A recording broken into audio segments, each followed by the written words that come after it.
Screen پر نظر آنے والا یہ ملبہ ایک ٹوئن انجن کارگو جہاز سولہائم سینڈور کا ہے جو کئی دہائیوں کی آرکٹک ہواؤں سے کھوکھلا ہو گیا ہے۔ 21 نومبر 1973 کے دن C-11 طیارے کا 5 رکنی عملہ آئس لینڈ میں نیول اسٹیشن جا رہا تھا جب درجہ حرارت -10 ڈگری سیلسیس تک گر گیا۔ 60 میل فی گھنٹہ کی رفتار سے چلنے والی برفانی ہواؤں نے دونوں انجنز کو خوفناک طور پر فریز کر دیا اور طیارہ میلوں بلندی سے زمین پر گرا، لیکن معجزاتی طور پر جہاز میں سوار ہر شخص بغیر کسی غیر معمولی انجری کے سروائیو کر گئے۔ بعد میں انہیں US ملٹری نے ریسکیو کیا اور اس تباہ شدہ گراؤنڈڈ طیارے کے پر کاٹ دیے انجنز کو ہٹا دیا اور جو کچھ بھی بچایا جا سکتا تھا وہ نکال کر اپنے ساتھ لے گئے اور 5 ٹن کے اس وزنی جہاز کے تباہ شدہ شیل کو ساحل سمندر پر چھوڑ دیا جو آج بہت سے ٹورسٹ کو اپنی طرف متوجہ کرتا رہتا ہے۔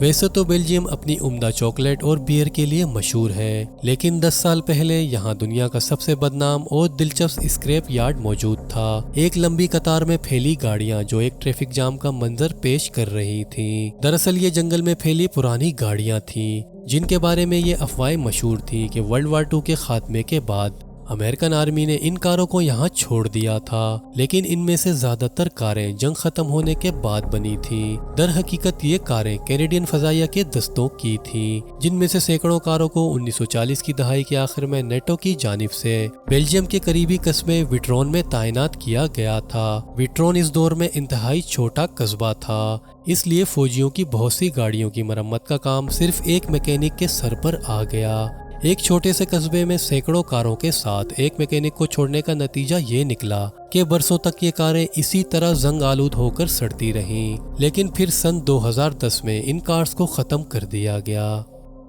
کلاس ایکرانو پلین نامی یہ جہاز 242 فیٹ لمبا سیکرٹ ملٹری جہاز تھا جو اس وقت کے سوویت روس کا تھا۔ یہ جہاز گھومنے پھرنے کے لیے ونگ ان گراؤنڈ ایفیکٹ پر انحصار کرتا تھا۔ جب کوئی جہاز زمین کی قریب اڑتا ہے تو ہوا کا دباؤ نیچے کی سطح کے درمیان بنتا ہے، جس سے جہاز کے نیچے ہوا ایک کشن بناتی ہے۔ لہٰذا خاص طور پر ڈیزائن کیے گئے ایک سیٹ کے ساتھ کلاس ایکرانو پلین طیارہ کسی بھی سمندر یا جھیل کے اوپر اور دشمن کے جنگی جہاز کے ریڈار کے نیچے صرف کچھ انجنز اوپر تک اسکیٹ کر سکتا تھا۔ ان 8 فارورڈ ماؤنٹڈ ٹربو جیٹ طیاروں کی مدد سے یہ جہاز 340 میل فی گھنٹہ کی سب سے زیادہ رفتار تک پہنچ سکتا تھا، اسی لیے اس نے ایک کشتی کی صلاحیت کو ایک ہوائی جہاز کی اسپیڈ سے جوڑ دیا تھا۔ لیکن بدقسمتی سے صرف ایک ایکرانو پلین پروٹوٹائپ جسے کیسپین سی مونسٹر کا نام دیا گیا ہے جب مکمل ہوا تو 1991 میں سوویت روس ٹوٹ چکا تھا اور اسی وجہ سے ایکرانو پلین کے اس پروگرام کو بند کر دیا گیا جو آج پچھلے 30 سال سے ساحل پر کھڑا ہے، یہاں تک کہ 2020 میں اسے ایک میوزیم میں لے جایا جا رہا تھا، لیکن کیسپین سی پر 100 کلومیٹر فاصلہ طے کرنے کے بعد اس 264 ٹن وزنی سی مونسٹر کو ساحل سے نہیں ہٹایا جا سکا